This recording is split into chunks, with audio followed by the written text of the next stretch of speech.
And good Tuesday morning. Welcome to episode 31 of the Inside Drive podcast. You're probably wondering why I always wear the same thing on Tuesdays. That's the superstitious person in me. UA basketball has yet to lose a game, and hopefully we'll continue that with wearing the same outfit that I wear every Tuesday. I'm happy to be joined by Coach Sam Clement. He's the University Academy lead PE coach and also the baseball head coach for UA.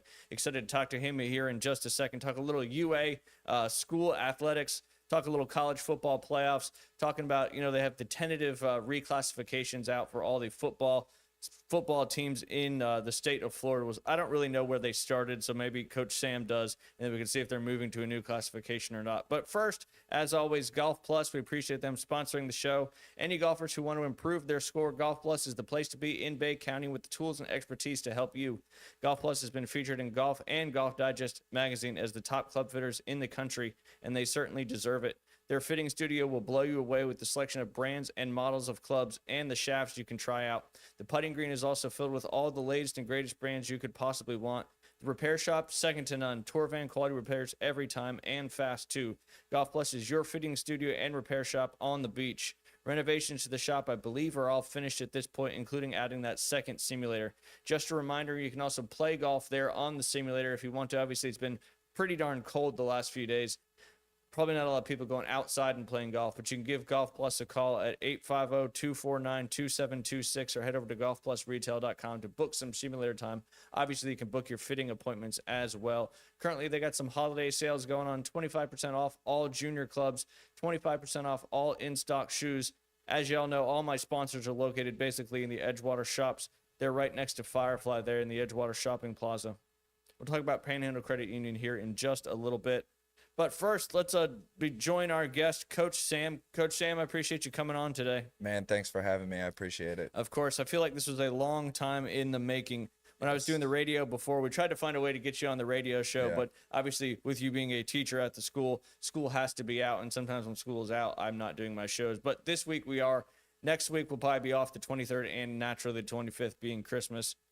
Coach Sam, first off, congratulations on becoming a new dad. Thank you. Shout out to the wife for holding the fort down. I appreciate you and love you. Absolutely. Shout out to all the wives and moms out there as the Christmas season. As a lot of people saw on Facebook, I'm not a good wrapper of presents. I don't think if you're a male, you're a good wrapper at presents. You got to be born with it. Absolutely. It's a quality trait that not everybody gets. So shout out to all the moms out there wrapping those presents. I always joke around and say, the dads are seeing what the presents are for the first time too, in addition to the kids. Yes. And it's not always the case, but sometimes for sure.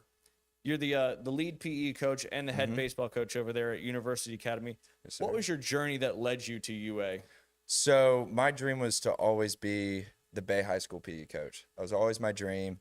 I was playing baseball at University of West Florida and doing some student teaching stuff. So once my baseball career ended, I had an interview with Wes Smith and Daniel Davidson and Miss Forehand, and they wanted me to come on and just be a para for a little bit with Bradley Stanford. I bet you've had a meeting with him before. So had a meeting with them, became the para, became a student teacher. Then my first job was actually at Bay High, and I missed UA so much. It was so great. The kids are amazing. And Bradley ended up doing what he loves doing with the CrossFit and everything. Job came open. And I applied for it, and I got it. So and the rest is history. Yes, it's the best job ever. So your baseball career, what got you into playing baseball?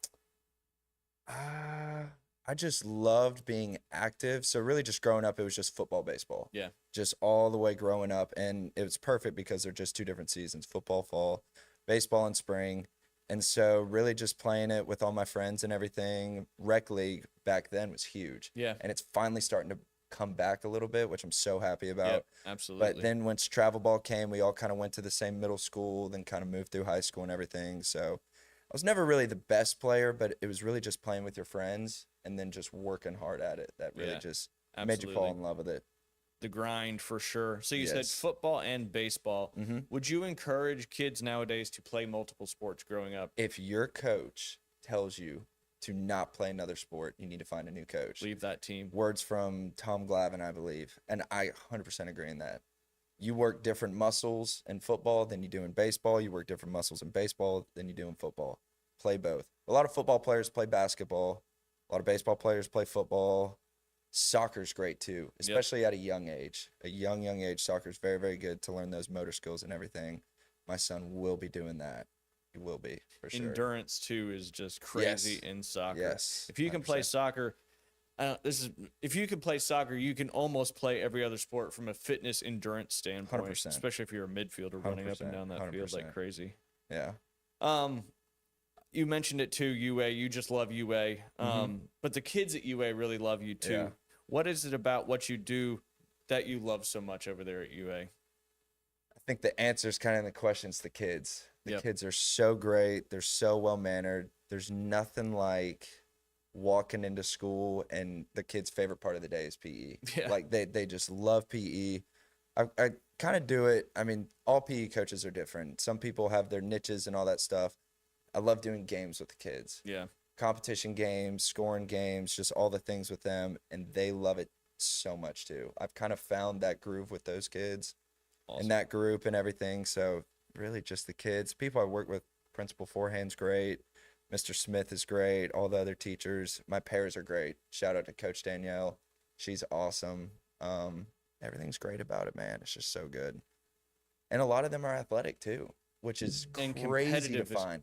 Yes, your daughter and your son. Example A and B. I mean, they're so competitive, but they just love doing everything. Yep.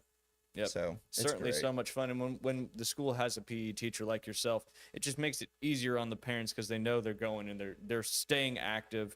They're still working on all those different things that, outside of school you're trying to work on as a parent as well. So it's just really 100%. cool to have, you be there. So we know when our kids are at PE, they're actually getting reps, getting more competitive stuff, doing athletic stuff, and that makes a big difference when you're a parent at home knowing what your kids are doing at school. Pretty awesome stuff. Another thing that I know Liam is really excited about this year, I feel like he's been waiting for this because his sister was in it 3 straight years in a row, so he got to go to it many a time. But how fun is it to run the UA Junior Olympic team? The Junior Olympics is so fun because the kids see the PE side of me, but they don't really see the competitive Yep. side of me. But Junior Olympics, it comes Brings out. all that out. It comes out. And so we've been kind of, I don't know a good word to say it, the past couple years. They haven't gotten our scores correctay. Yeah, I had And that in there, so- but I was It's just Well, and last year we were in the guys. wrong division, right? yeah. So they've had things confused. We got it fixed this year. Good. So they put us in big school and they're like, well, your population is this number. And I'm like, no, that's the whole school. Yeah. We're just talking about K through 5 here. Elementary, yep. And we went up against, Bayhaven, North Bayhaven, Northside, all these schools who have, a couple thousand kids. Yep. We only have a couple hundred Yeah. in elementary. So for us to go out there, I believe we placed 3rd last year, but we won girls 4x1 and 4x2, and they didn't count those scores for us. We timed them and everything on both heats. We timed them. They didn't give us any points there. We got 3rd place for girls tug of war. They didn't give us those points. So they're doing stuff this year, like for track and field and everything. They're getting the self timers, so Gotcha. people don't have to hand time anymore. Yeah. That's So good. that they can get those right, because it would be me and 5 other people just timing them. Yep. And it's like those can get mixed up so easily at any point in time. So you're trying to coach, you're trying to time another kid, you're trying to do all the things. They're trying to get that worked out. So I hope it does, and I hope we can take it home this year. Absolutely. That'd be great. I mean, being in the right division in itself is very important. I mean, I don't know how it all works, but I remember like we did so well last year, and then when they started doing the awards and all that stuff, I was like, I'm confused why we got 3rd, Oh, I know. and then found out, I guess, started going through the grapevine that we were in the large elementary division, despite being so small, compared to all those teams. But it also shows, we were in the wrong division, but like you said, it also shows how well we competed, even with schools that have double the population in elementary that we do. So, and we added the points up. We won. yeah. I mean, if they would have kept those Not that we're points in bitter there- or anything. Yeah, no, I don't remember any of it at all.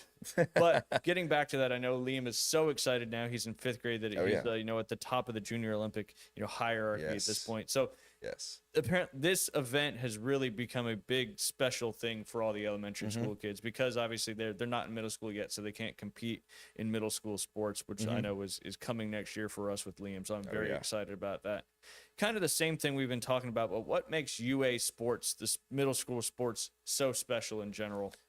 I think it's just everyone just is, it's a culture thing. Yep. Everyone is so involved, parents and students, teachers, and administration. I mean, you'll see the CEO, Mr. Smith, go to all these basketball games. It's Yep. because he loves it. All these coaches love it. All the teachers love it. And the kids thrive in it. Yes. The kids ask the coaches, what can I do after school?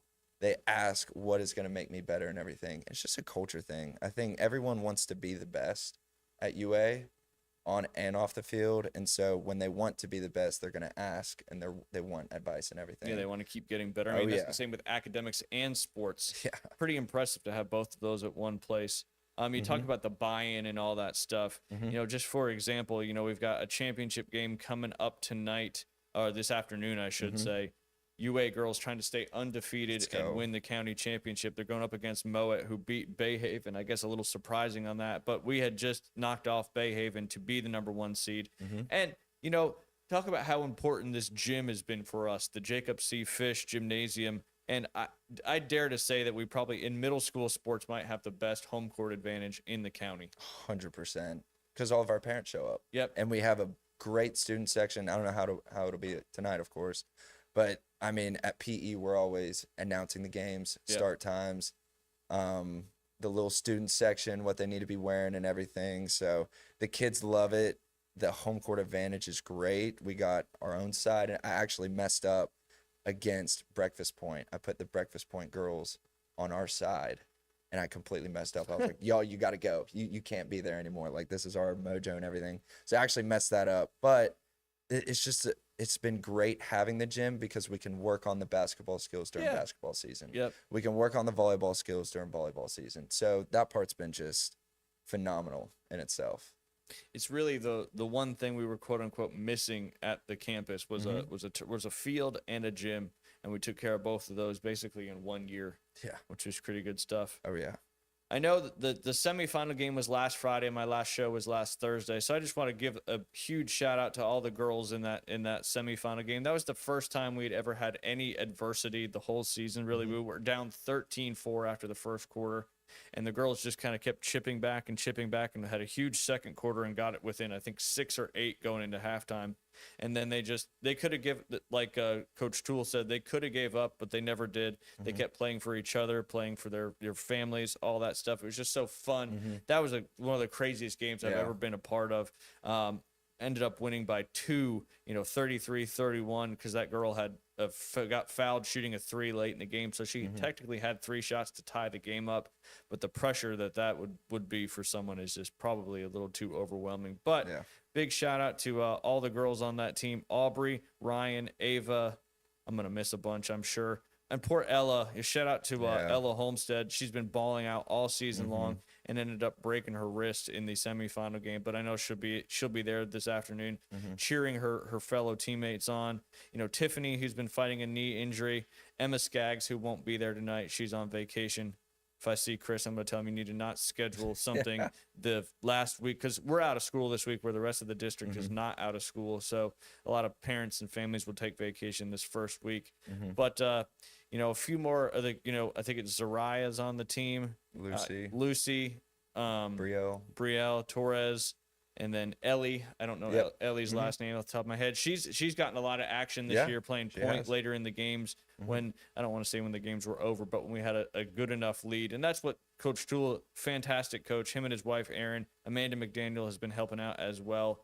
But like you said, it's just this buy-in, this culture that we have over there. It's just been so much fun. And then the boys soccer team's trying to go back-to-back county championship. Yes. Their game is tomorrow at 4 p. or 3:30. Excuse me. They moved it up to be enough time with the light. They're going against BPA. That'll be at UA as well.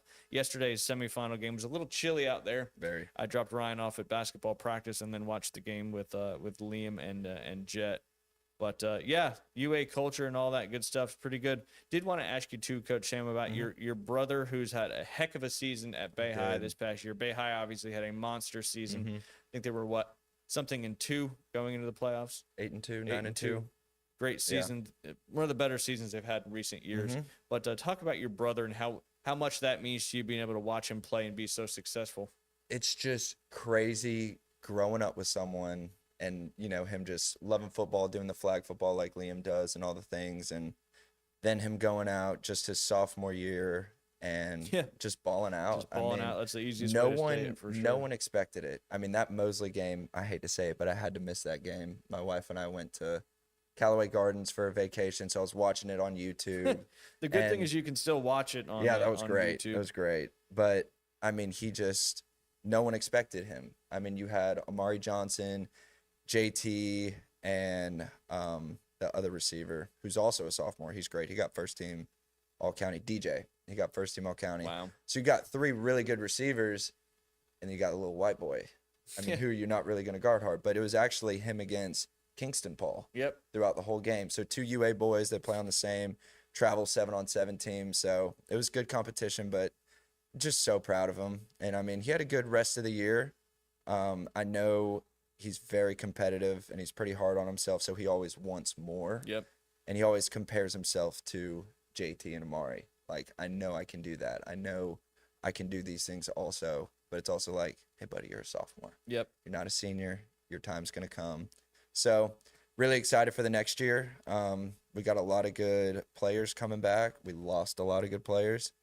But I think it'll be another good year for the Tornadoes. Awesome. Looking forward to seeing it. That's for sure.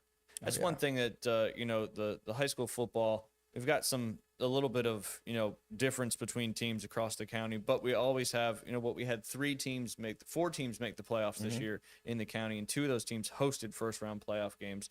So Bay County football is on the up and up. Got great coaches, a lot of good feeder programs, which is starting to try to hopefully get a little more concise so it's not so separated all over the place. But like one of the things Right. you said, that 7-on-7 football is just such a great thing for players that want to get better. And even 7-on-7 as you get older, you may get more recruited out of 7-on-7 Yeah. than you do out of playing high school football. Yeah. So I encourage 7-on-7 as much as I possibly can. It's fun, it's fast, it's especially for quarterbacks. You have 4 seconds to get rid of the ball, which is much more realistic of playing tackle football. Let's pivot over to the college football playoff. Let's do it. You're a Bama fan, right? Roll Tide. There you go. Seems like all my guests are Bama fans. I need to find some It's a trend. other a trend or I know some people just jumped on it. I don't think that was you, but a lot of other people that I know kind of the thing. But who do you think is going to win the college football playoff? Obviously, it gets started Friday night with your Alabama Crimson Tide playing the Oklahoma Sooners. First off, who wins that game? Tough to beat a team twice. It's for tough sure. to beat a team twice. So when we played Georgia in the SEC championship, I knew the odds were not in our favor for that game. You beat them at home. That's the game to win. SEC championship, hard to beat a team twice. We just keep beating ourselves up. Yeah. I think with a week off, Kalen DeBoer, I like Kalen DeBoer. I don't love him, but I like him. He's just been inconsistent through the couple of years. Yep. But you've lost to Oklahoma twice. Now's the time. 3rd time's the charm. I love where we're at because we beat Oklahoma. I think we're the best team to beat Indiana. I really do. Because they just beat Ohio State. They think their crap don't stink, all the things. I really think we have a good chance against them too. I would love to show up the Big Ten. I really would. That would be great. I would love it. Probably a common feel of the of SEC fans. Yes. I'm sure the Big Ten feels the same way going back the other way. But that's the first game that really gets that gets our college football playoff kicked off. That's Friday night, 7 p.m. our time, and then Saturday is where most of the other games get started. Starts with Miami, Texas A&M at noon, That's and gonna be then a good game, too. then Ole Miss and Tulane at 3:30, and then Oregon at JMU at 7:30. Right now, Ohio State has the best odds to win the national championship, followed by Indiana, Georgia, Oregon, Texas Tech, Texas A&M, Miami, Alabama, and Alabama's at plus 2250, which may be a good bet to take a lot of value there. And Ole Miss also 2250, Oklahoma 50-1, and then obviously James Madison and Tulane are plus $1 million. They put Miami over Alabama. In this is on Hard Rock anyway. Again, That's Miami crazy. 20-1, Alabama plus 2250. It's crazy. Realistically, who do you think wins the championship? Last year, Ohio State lost to Michigan. Then they woke up. Yep. This year, Ohio State loses to Indiana. They're probably going to wake up, in my opinion. I would hate to see Ohio State or Georgia do it, but I can definitely see it being one of those two teams. I really do. Gunnar Stockton's playing great. Yep. Their Julian defensive line Sain. is insane. Julian Sain's playing really good. I mean, he had a lot of pressure against Indiana, but I mean, it was a Cinderella story for the Indiana quarterback. Yep. I mean, he deserved to win that game, but they're not going to win the national championship. There's no way. I think if I were to put money on it, I would put money on Ohio State. Yep. I think that's I the would. sentiment of probably most people that were to bet the national championship. But roll tide. Yeah, there you go. Hey, if you're in the playoff, Yeah, anybody yeah, can make anything yeah. happen. It's going to be good. It should be a fun one. I'm excited to watch Mm-hmm. it coming up tonight. Let's see. This might be tough for me to scroll through, but these aren't official yet. These are the tentative classifications for the 2026 and 2027. Hard to believe we're saying 2027 already. It's crazy. Football conferences. So some local ones. Bluntstown in the rural. I don't think that's changed. Cottondale in the rural. These are all rural schools. Such a tough word for me to say as a northerner because I have to use 2 syllables on most things. Holmes County, Port St. Joe, Taylor County. I think is fairly close. I'm not sure. Weewahitchka. Let's go to the 1A classification. I'm just trying to see if I see any local schools. I'm trying to read through quickly here. Got several teams from the Lakeland, Tampa area in 1A, which is pretty crazy. All right, I think our first one's going to be 2A once we get to it. Pensacola Catholic 2A, Walton 2A, Florida High 2A, Gadsden County 2A, North Bay Haven 2A, Rutherford 2A. Is that the same classifications they were in last year? Who else we got here? A lot of teams. And this becomes official, I believe, on the 17th or the 19th, actually. Yeah. Let's see here. I'm going through it fast, trying my best here. We got Keith Fleming coming up here soon. All right, 3A classifications. Region 1 that's Wolfson all the way over there in Jacksonville. They do separate it by region. I don't know why I didn't look at that earlier. Let's see, 4A action. 4A Region 1. You've got Childs, Leon, Lincoln, Mosley, and Rickards in the 4A Region 1 group. Is that about the way it was this year? Yep. Bay's not in 4A? Where was Niceville? Did you say Niceville? No. Niceville's not in that. It doesn't look like Region 1 there. Okay. Rickards, Mosley, Lincoln, Leon, Childs. Oh no, the Region 1 keeps going. Sorry. All right. So I said Childs, Mosley, and then it goes Rickards, Columbia, Ed White, Edgewood, Rybalt, Riverside, Yulee, Clay, Fleming Island, Middleburg, Orange Park, St. Augustine. St. Augustine is one of the big powerhouses here in the state of Florida. A tough draw for sure. All right. 4A. Is Bay 5A? No shot. They would have to be 3 if Mosley's 4. I might have missed it. Yeah. Go back here in a second. Yep, 5A. Region 1 is Crestview, Navarre, Niceville, Wow. Pace. So Niceville went up at Tate, Bartram Trail, Beachside, First Coast, Fletcher, Mandarin, Nice, which is out of Ponte Vedra, Beltville, Buchholz. I know, didn't Mosley play Buchholz last year or the year before? Yeah. Or maybe this year. And then Matanzas, which is out of Palm Coast, Oakleaf, South Marion, West Point, Evans, Lake Mineola, Oak Ridge, South Lake. That rounds out your Region 1. I'm going to go back to 3. I might have missed Bay. I didn't realize it said Group 1 right next to it. I can't believe Niceville went up. They'll probably still play Mosley, I would think, though, right? Oh, yeah. They'd make that a regular. It just wouldn't be a district game. Lincoln had a good year, too. All right, Region 1, 3A. All right, yep. Bay, Pensacola, Pine Forest, South Walton, West Florida, Baker County, Godby, Swanee, Wakulla, Bishop Kinney, Paxton, Rains, Terry Parker, Menendez, Palenka, West Side, and then Wolfson. And that rounds out 3A Region 1. There's one school that worries me, and that's Pine Forest. Yep. They're disgusting. They've been good for a long time, right? They're really, really good. They always get a couple guys going SEC. I mean, just big schools. Gotcha. So, that's going to be tough. Pine Forest really good. But besides that, everything else was about the same. Solid, about the same. Was West Florida 2A? Or did you say West Florida for 3? So 2A, I just went right back to them, is Destin, Freeport, Pensacola Catholic, Walton, Florida High, Gadsden County, North Bay Haven, Rutherford, Andrew Jackson, Baldwin, Bowles, Episcopal, KPP, Bold City, and that rounds it out. Okay. I didn't hear Arnold in any of those. Do the old Control F.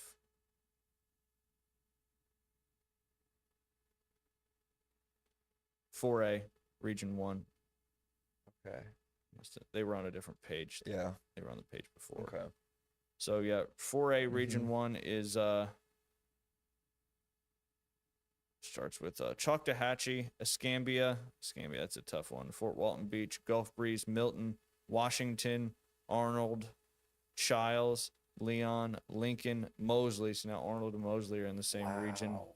That's tough. That is tough. It's a bad beat. It's a bad Sorry, beat. Coach Griff. I'm Oh. sure he has some thoughts on that. But this isn't finalized, though. no, this is the tentative ones, and I'm Yeah, sure the coaches have that's- the ability to appeal and all that. Oh, yeah. So that once we learn the final classifications, we'll keep you guys updated, because that'd be tough for the Arnold Marlins to be in the same Would be. class and a region as the Mosley Dolphins. That'll make that annual game a district game. I mean, if they're basing it off student size like they have in the past, Yeah, I can believe it with Arnold. I mean, being the only school on the beach and everything, I can definitely believe that. for sure. And Mosley, I mean, they just get so many kids over there. Yep, they're kind of the vacuum of all Mhm. the kids. Real quick before we take a quick break to get with Keith Fleming, Panhandle Credit Union, the quality relationships they have with our community is what Panhandle Credit Union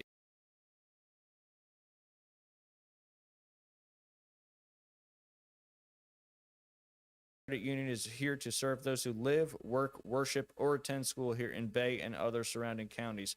Together, Panhandle Credit Union builds community.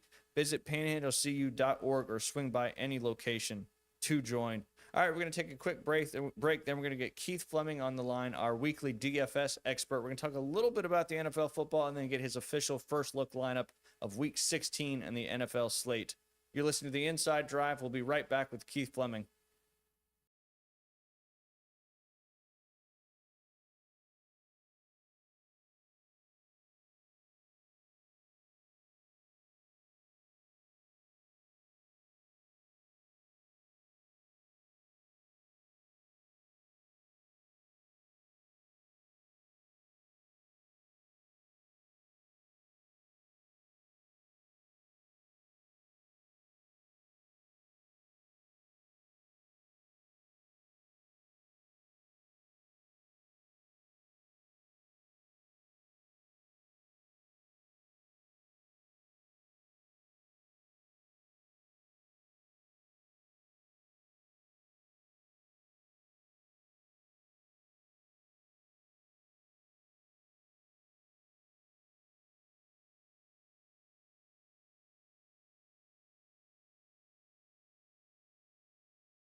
And welcome back to the Inside Drive, episode 31. We've been hanging out with Coach Sam, the lead PE coach and head coach of the University Academy baseball team. But now we're joined by Keith Fleming on the line, our DFS expert and NFL chatter that I enjoy talking to every week. Keith, how are you doing today?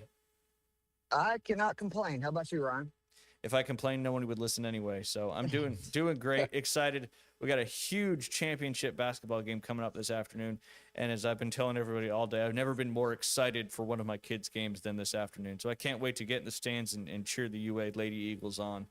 Let's jump Yeah, into good some. luck to Ryan. Thank you. Let's jump into some NFL conversation. What were your thoughts on Philip Rivers' performance? 44 years old, 10 kids. He's a grandfather. Hadn't played since 2020. Went out there and kind of kept the Colts in the game for a little while, in my opinion. Well, I mean, I don't want to be too brutal because the guy's 44 years old. He hadn't played in, several years. But I mean, most of his passes reminded me, if you've ever, like when I'm throwing to my nephew who's 3, you kind of try to lob it up as softly as possible. But unfortunately, I think that was just all he has left in his arm. Like I think he did everything right in the terms of, obviously making some audibles and adjustments and, not turning the ball over, et cetera. But I think I saw he had 2 passes that traveled more than 5 air yards. Yep. Like, it's going to be rough for Indy moving forward. I feel really sorry for him. And I got to say that I would start Riley Leonard if he's healthy over Philip Rivers. I know that their playoff chances are pretty much done at this point, but I just, that's a tough scenario when defenses can just know you're not going to be able to throw the ball. Yeah, and you have over no the top. mobility at all, Mhm. too. So you can just bring the house constantly. And I mean, it was kind of wild that Seattle had to win with just field goals. Because the Colts defense is still pretty good. Would they have to kick 5 field goals to win that game and then kick kind of a late game field goal to finally take the lead? So the fact that the Colts were even ahead in the game was kind of pretty crazy. But you still got Jonathan Taylor running the ball. So anytime you have him running the ball, that's a good thing. That's for sure. Yeah, you mentioned, the field goals. Jason Myers, by the way, what a season. He has more points than Nico Collins, Chase Brown, CeeDee Lamb, and Justin Jefferson, and he would rank at each position as QB 20, RB 15, wide receiver 7, and tight end 2 on the year. Unbelievable stuff. Tight end 2 is pretty wild. That's a lot of points for a kicker, but also shows you why kickers are important in regular fantasy football. I mean, just ask everybody that had Braden Aubrey that ended up coming back in. Or no, excuse me, Dicker the kicker that not this week, but last week. Everybody who had in, Yep. some of those people ended up winning their matchup simply because Dicker. All right. 20 points, man. Yeah, 20 points is crazy. The Chiefs lost and Mahomes suffered an ACL tear. Dynasty now officially over. I think know we had last this week- question yeah. last week, and I said, yes, this version of it is done. What's crazy to think about, and I read this morning, is the trajectory of Mahomes and Brady's careers, at least in terms of success, is almost identical at this point. I believe that Brady also got injured in either his 8th or 9th season. They both had 3 Super Bowl wins at that time. Mahomes has been to 1 extra Super Bowl, obviously lost. Mahomes is coming off a Super Bowl loss, which, if you remember when Brady got hurt in 08, he was coming off the 07 undefeated season loss, which is crazy because the Chiefs are coming off a loss in a Super Bowl where they're trying to do something no team in NFL history had done, which is win 3 straight Super Bowls, just like Brady's team was trying to become the first team in NFL history to go undefeated in the modern era. I know the Dolphins did, but that was only like 14 games.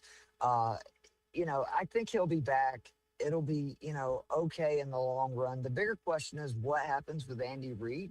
I think he's 68 years old. How much longer is he going to stick around? Do they want to, make a change immediately? It's going to be wild to not see the Chiefs in the postseason. I think I read that this is the first time since like either 99 or 2000 that Brady, Manning, and Mahomes were not in 98. a Yep, I saw postseason. that one too. Wow. Yeah, which is That's crazy. just nuts. But Kansas City's going to get obviously a better draft pick than what they've been used to in the Mahomes era. That's a pretty good front office. I expect them to sort of, it may take a year or 2, but I expect them to be back. The bigger question is, like, I'm assuming Kelsey retires.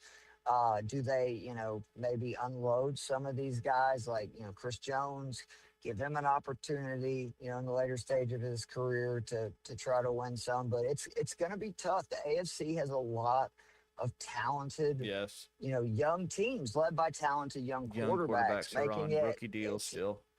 Yep, it's not going to be as easy as it has appeared to be for the Chiefs, at least this far in Mahomes' career. Yep, absolutely. I think we might have talked about this last week too. Obviously, Josh Allen had a big win last week. He's had to put the team on his back so many times. But if they win that division, that win over the Patriots last week was huge for that potential opportunity. Do you think they're the favorite to win the AFC Championship? Yeah, I do. And last week I said I didn't think that they could win 3 games on the road. I got to admit, I hate this saying, but that team showed me a lot in that come from behind win. People like Dave Portnoy and a lot of other Patriots fans, I guess it's been a while since they've been, a winner. So they forgot like rule number one. You don't want to be gloating too much until the game's over. And it was just a phenomenal performance by Allen, who continues to be just sensational in the second half. In the second half of that game, 73% completion percentage, almost 200 total yards, 2 touchdowns, no picks, 120 passer rating. And that follows a theme this season where Allen, in the second half this season, over 80% completion percentage, 2,300 yards, 24 touchdowns to just 4 interceptions and a 117 passer rating. And I just think that they're going to be the most confident team, in that AFC because they have Superman, right? Like they have the Yep. guy that can get it done when it matters. Now, the issue is going to be it's not a great sign when you can't stop the run, in the NFL postseason. Like that's not good. So I'm interested to see how that plays out. I don't think Ed Oliver is scheduled to come back. I'm pretty sure he's done for the year. And you can just run it on them. We saw that with, they made the huge comeback, and then Travion Henderson, in a Yeah. blink of an eye, took the lead right back. And to their credit, they came back and won anyway. But they've got to figure out a way to slow down the run because, that's what, postseason football is really about. Controlling the football, Is running the Yep, football. Yep, absolutely. exactly. Did you see Drake May on that one big run he had in the second half? That's what gets your team to believe in you and have your 100% support. When you run 40, 50 yards down the field to block for your running back who just broke a huge one, and you get past him too, and then block that guy. That was pretty impressive stuff. Drake May's having an absolutely spectacular year. I think the MVP comes down to either him or Matt Stafford. They'll probably give it to Matt Stafford because Drake May's still young. Who is your Super Bowl favorite, Keith? And then I've got the odds here for Hard Rock for anybody who bets here in Hard Rock. Got the Rams at plus 350, Seahawks at plus 700, Broncos at plus 800, Bills at plus 800, Eagles at plus 1100, Texans at plus 1200, Patriots at plus 1200, Packers at plus 1400, even though they just lost Micah Parsons. The Jaguars, who had been thinking they would be in the top 10 of rankings or odds to win the Super Bowl, plus 1750. Niners are 20-1. And then the Ravens are 22 plus 2250. Same thing with the Los Angeles Chargers. Who's your favorite and who's a good value in your opinion? So I'm a little surprised that the Rams are, the favorite, not because the Rams aren't, in my opinion, one of the top 2 or 3 teams in the NFL, but man, like if you don't have the number 1 seed in the NFC, the wild card matchups are gonna be brutal. Brutal. Like no Yep. matter how you look at it, you're gonna play either the Bears or the Packers. You're gonna play either the Seahawks or the Rams. Like these are your Niners too, right? Like those are teams that I don't think anybody wants to start their playoffs with. But I would say the Super Bowl favorites right now should be, the Rams and the Bills. The sleeper, though, is the team I've been talking about for the last few weeks. Those Houston Texans, Yep. man. I just Everybody's forgetting about them, and they look spectacular. I've been watching several of their games, and they look Stroud's good. looking a lot better, Yep. right? And Like their now they have defense is the probably the best in defense. the NFL. That's what it is. I mean, the defense is just incredible, and then they're able to now, move the football. As Stroud does seem to be getting better as the season goes on. Nico Collins is still one of the best and most unstoppable receivers in the league, and defense travels, right? So, like, normally you think an indoor dome team, well, that's not good for them if they're going to places like Buffalo, New England, etc. I think that team would thrive in those kind of conditions because it hurts to Yep. get hit.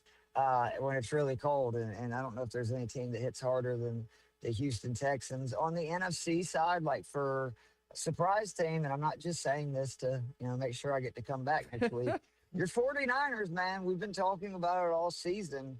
How the conference title streak of either missing the playoffs or making the Every NFC other title year, game. I wouldn't have thought it would have been Yep. this year. And I gotta say, like, I think that if you look at the way they're built, they can't obviously have any more injuries, especially to the defense. But when you have CMC, they have George Kittle, Purdy is back, playing, I think, really well after some people questioning whether or not he should still, be the quarterback of that team. I think he's ended that discussion. I would hope so. And, Shanahan is a good coach. I think that we don't need to sleep on. That's a team with a lot of experience, which overall in that NFC, like, yes, Stafford obviously has experience, and some of the guys got experience in that NFC title run, but I don't think there's any team in the NFC with more experience than the San Francisco 49ers. My only biggest concern is being able to stop the run because they just haven't been very good at stopping the run. And like you said, you have to stop the run in playoff football to be successful. So unless they can find some more heroes that have come out of the depth charts, it's going to be tough because, but like you said, Purdy's playing well. Kittle's playing as good as I've seen him play in the last 5 years. And they're having one of the big things about the Niners, I think gives them an advantage. They just have a fun culture. They just have a lot of fun when they're playing football. And I think that matters for playoff runs. You mentioned the number one seed in the NFC being so important, getting that home field advantage and that bye. Some of the number one seed convention, or I don't know the word I'm trying to say. Scenarios? Yeah, the scenarios for clinching the number one seed. My brain still doesn't work as good as it probably should.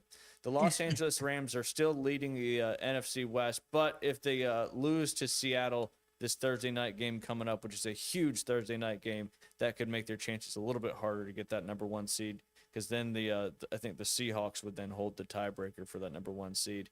The Seahawks are currently tied with the Rams at 11-3. They play, like I said, they play Los Angeles in Week 16 coming up. The winner taking a huge step towards that number one seed. San Francisco 49ers are one game behind those leaders in the division and in the conference, needing wins and some help from the Rams and the Seahawks. Because don't forget, the San Francisco 49ers beat both the Seahawks and the Rams earlier in the season. So if they beat the Seahawks and if the Rams lose to the Seahawks on Thursday night and the Niners win out, the Niners will be the number one seed, which would be absolutely insane. The Chicago Bears 10-4 and the Philadelphia Eagles 9-3, both in playoff contention, with the Bears potentially fighting for the division and a high seed, while Philly is in the mix but behind. They could actually end up losing the division if the Cowboys keep winning out. Keith, who do you think earns the number one seed in the NFC side of things? I think the Rams ultimately They have are the gonna easiest be path, able, in my opinion. yeah, Falcons and Cardinals. Like, they obviously a very difficult assignment on Thursday. It looks like they're not going to be not going to have obviously Devontae Adams for Yep, that which he's been a matchup. huge But we've part of that offense. seen the Rams are not afraid to play 13 personnel with multiple tight ends out there. Colby Parkinson has really come on as of late, and when you have Puka Nakua, you're okay. Not to mention they have the two backs, Yeah. which is the other big deal. But I wasn't aware that you guys are still alive. So you need Seattle to win. If Seattle beats And the then- Rams and we win out, which is going to be a tough task, we go Colts, Bears, Seahawks to end the season. So we still have an opportunity to get that number one seed. Yeah, but the Colts is the only road game, right? Like, I think the Bears and the Seahawks are both at home. Yep. Like, that's very realistic. Oh, it's doable and for sure. I'm sure the Niners would be very fired up because the main thing is they would know what they're playing for with, again, a Seattle win. I just have to be Thursday a Seahawks night. fan on Thursday night, and I don't know if I can Right. do that. We'll see how that goes. A couple quick more things before your lineup there, Keith. Falcons are playing spoiler. They beat the Bucks, which made the path for the Carolina Panthers. I believe the Panthers lost too, though. So now if you would just beat the Rams next week, that would be absolutely great.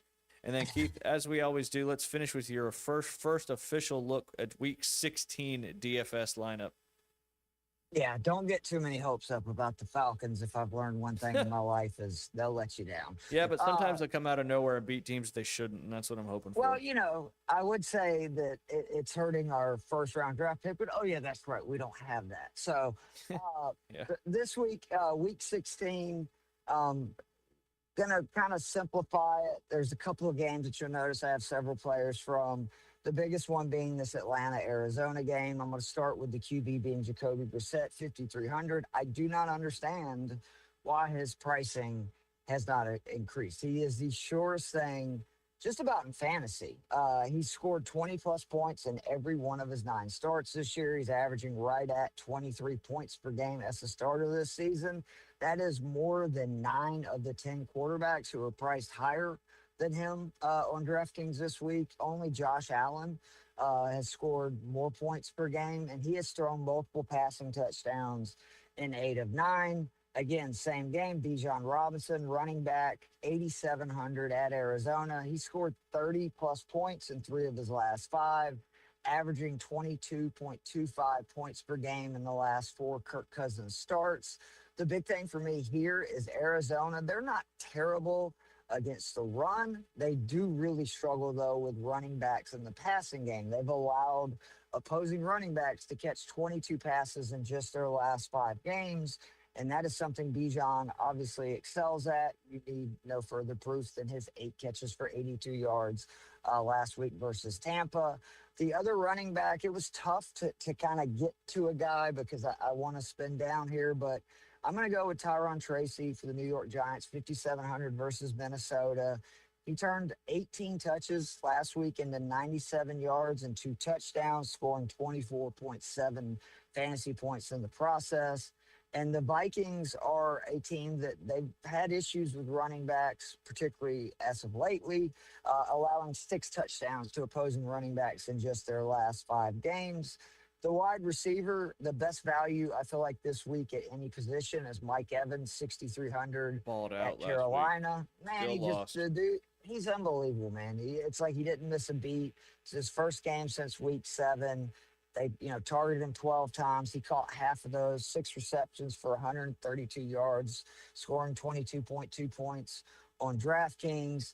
He's probably not going to get to the 1,000 receiving yard total. I think we figured out he would need 215 yards per game starting last week to get there.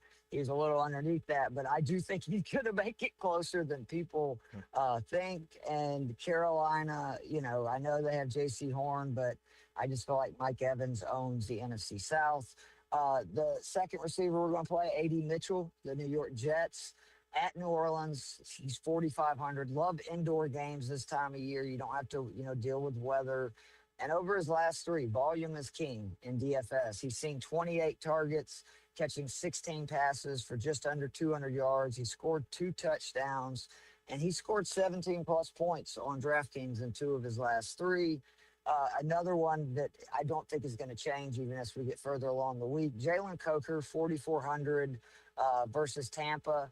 Tampa, in case you have not noticed, have just, I don't know what happened. They can't stop the pass anymore. Teams are throwing all over them.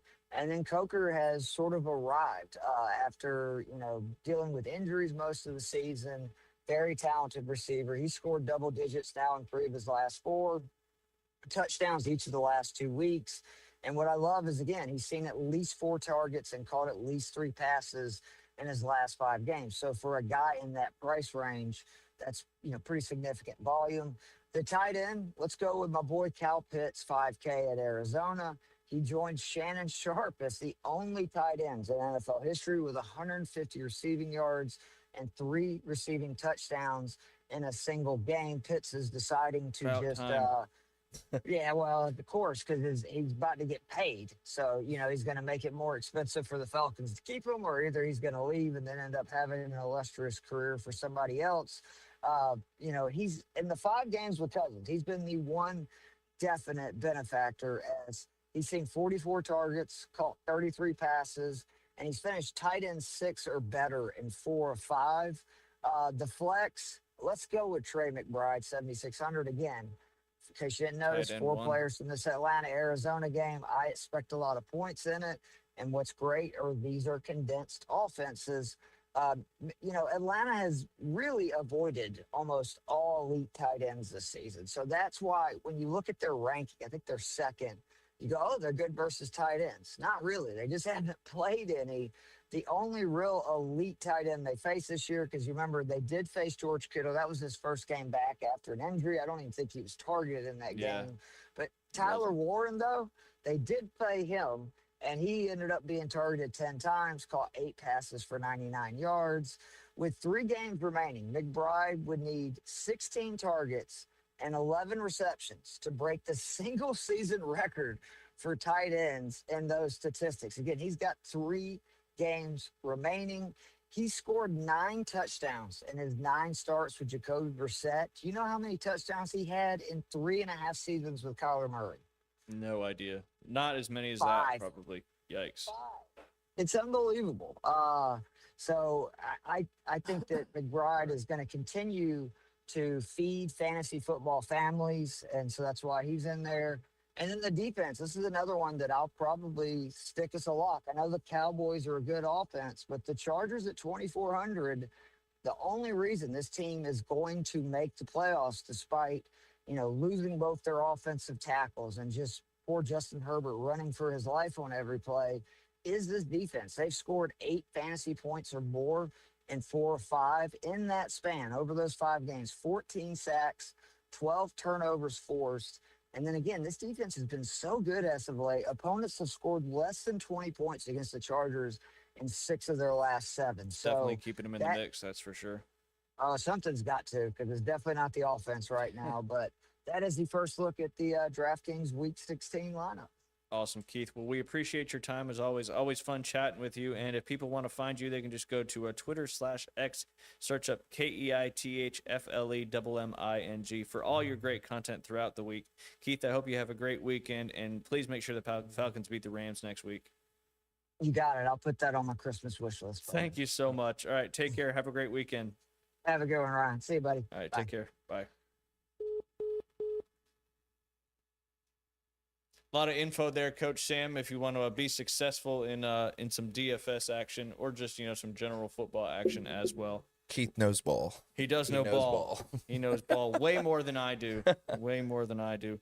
But obviously, big game coming up here this afternoon with the UA Lady Eagles basketball team trying to be the Miami Dolphins of girls middle school basketball. What are some of the keys to the game for the ladies coming up this afternoon? Defense.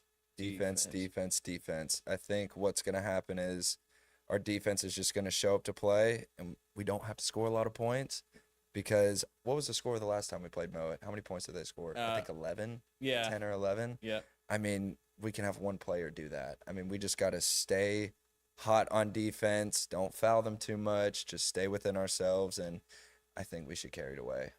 I like I it. really, really do. I like it. If you guys want to come out to any of the championship games for Bay County Middle School Athletics, we got one coming up this set, but you can also Josh Latch, I think he is a coach too. Coach Josh Latch will be live streaming on the Bay District YouTube page. If you want to check that out, I'll post that link both on the Inside Drive page and my personal page later, because I know there's a lot of people from outside the area that want to see what's going on. So he always comes out to these championship games and live streams them, which is pretty darn cool. University Academy won the earlier game 47-23 UA over Mowat. That was earlier this season, back on November 13th. So, if we can just make our early shots and, like you said, play good defense, I'm hopeful the girls will be able to, culminate this season with another win and no losses on it. Obviously, a fun way for my daughter Ryan to go out of middle school basketball. This is her 3rd year playing middle school basketball. First couple of years, she was trying to figure out really how to play the game because she hadn't played a lot of basketball before. But now with Coach Toole's tutelage, she's really developed this year, and it's been so much fun to watch. And, of course, the boys' county championship in soccer, UA is trying to go back-to-back in county championships. Last year they won it, I believe, an undefeated season as well. No, they did lose one game to Surfside, but they are playing Breakfast Point Academy tomorrow at 3:30 p.m. Both of those games tonight and tomorrow will be at University Academy. And, of course, you've got some local high school games going on, too, tonight. Always try to keep everybody updated on what you can go out and see. Arnold girls basketball is taking on Freeport. Holmes County and Chipley are facing off in girls basketball as well. And then Rutherford and Bluntstown going on in boys basketball. I always tell you guys to go support these local sports, whether it's middle school, youth, or high school. makes a big difference when there's more people in the crowds, more hype up there. I know it'll probably be pretty hyped this afternoon in that in the Jacobs. And it's the first year the ladies have played in the UA gym. Absolutely. So- First year for volleyball and basketball. Obviously, the boys reaped the benefits of the gym last They year for did. their They season. And that home court advantage seems to be like a good one. Coach Sam, appreciate you coming in today. Thank you for having me. And hopefully you have a great Christmas, all that wonderful stuff. Your new baby's first Christmas. Yes. It's always an exciting one. It's going to be great. And then eventually you get to the point where you got to do the elf on the shelf, should you guys choose to. Yes. It's I actually bought him one this year already. Nice. Yeah, it's one of those things. Sometimes you forget, and then you got to make up stuff. But it's one of the fun things about being a parent. But again, thank you for coming on. Really enjoyed it, and hopefully we can do it again sometime soon. Maybe another one of these breaks will coincide I with an love it. opportunity for you to come on the show. Appreciate Y'all tuning in. As always, it'll be posted on Apple, Spotify, all the places you can get your podcast, and of course, it was live today on Facebook and YouTube. We'll be back on Thursday for episode 32. Y'all have a great rest of your Tuesday and have a great rest of your week. We'll see you on Thursday.